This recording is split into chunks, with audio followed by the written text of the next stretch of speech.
Hey, it's Jen Morris here, the founder of Cupcakeology and the creator of the Start Small Win Big Academy. And I want to share 5 mistakes me and Rob made when starting our bakery business. Number 1, we kept no books, y'all. Our bookkeeping game sucked, okay? So we had no idea the profits we were making, how much sales we were doing, really. We had no idea the health of the business.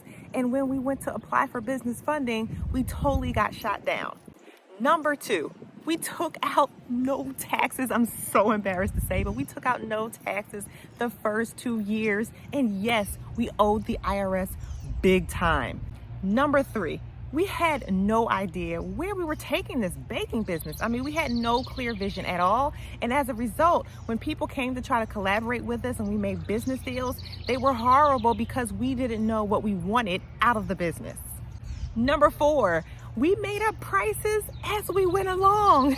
Oh my gosh, we just threw a price out of thin air on our cupcakes and our cakes, and then we didn't check it for 3 years. So no wonder why we were getting so many people getting our customized fondant cakes, because they were like lower than all the competition. And then we quickly realized that we had a premium product. We had to go up on our prices, which gave us a premium customer base.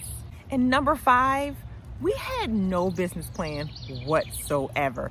No plan, no vision.